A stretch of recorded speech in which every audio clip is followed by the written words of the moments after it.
Okay, so this is the Winnebago 2017 70X, and I'm just showing you how to use it. So first thing to know is you want to come here to your slider door, and you want to see just right here is your on-off switch for the coach. Okay, there's a tiny little green light right here. You may not even be able to see it, but if everything stops and nothing works, that's where you go first and try and see if you may have actually just turned it off. Right here, you're going to find your table leg. That's where it sits. And these are cup holders. Not all of them have these. We put these in aftermarket. And then you do have your smoke and fire extinguisher there. And then this is my favorite place to fill water if you're not going to hook up to a campsite. So right here, you can unhook this and you can just put a water hose straight into it and just do it really fast, which is helpful. But on the little iPad up here, you're going to want to watch, because it'll go from 2/3 to full really fast, but it doesn't get to 2/3 very quickly. So it's kind of slow at first, and then all of a sudden it jumps. So that is your levels. So it's going to say 2/3 even though I just filled it and I know it's full. And then your gray is anything that goes down the toilet. Sorry, the gray goes down the sink or the shower, and the black's anything that goes down your toilet. And then you have your coach and your chassis batteries. The coach is also run on solar, and you don't need to do anything with that. It just does its own thing and charges it for you, which is great. And then your LP gas is your propane. So that's that.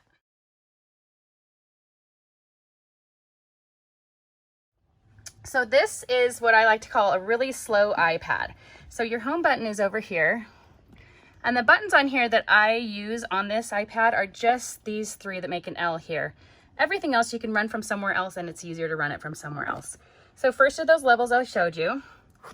Then, and you have to push that home button kind of hard. So generator. Press and hold start. And this should change to starting in just a second here.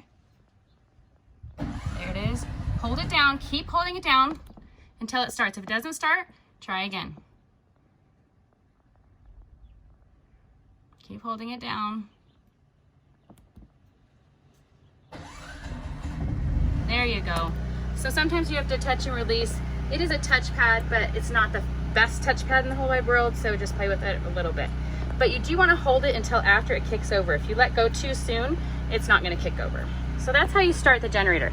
So the generator is what runs your air conditioner in the back while you're tooling down the road, or the microwave. But one important thing about generators is you can only run one large item at a time. So you cannot run the microwave and the air conditioner at the same time. Believe me, I tried it. It's shorted out. And the only way to fix it is to go underneath the RV, and you have to crawl under there. There's 7 inches of clearance. You have to unbolt things and click this button. It's really lame. So just remember, one large item at a time. So you heard that beep. That's the microwave coming on. So now you can use the microwave, but the air conditioner is going to take a little bit more time to be ready to use. So what I like to tell you about the air conditioner is, first of all, always set it to off before you turn the generator off after you've used it. And then give the generator a good 2 or 3 minutes before you try turning it on. I usually will turn it to low fan first, just to kind of see if it's ready, and then click it over to cool. So we'll do that and see if it's ready yet. It may not be ready yet.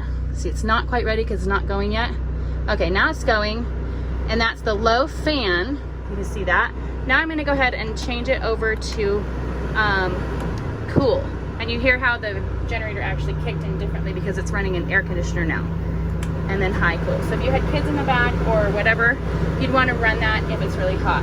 Most of the time you're going to get enough air from the front of the cabin to be comfortable, and you don't really need to run it. So that is the air conditioner. So on the generator also, you're going to notice that none of the plugs in the actual cabin work unless you're plugged into a campsite or you're on the generator. So these plugs right here, you're going to plug something in while you're driving down the street. It's not going to charge anything. But you do have back here, in the back you have a little place for a charging port there.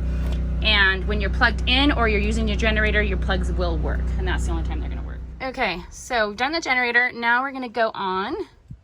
Push that guy hard. He doesn't like it.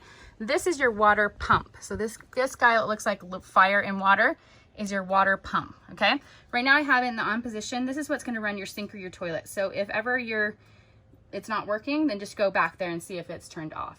Once you hook up to the city water, it will turn it off naturally because it will use the pressure from the city water to come into your thing and not use your tank. you'll have to come back and turn it on when you go down the road again.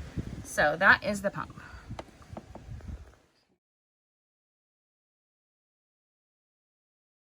Okay, this is the truma.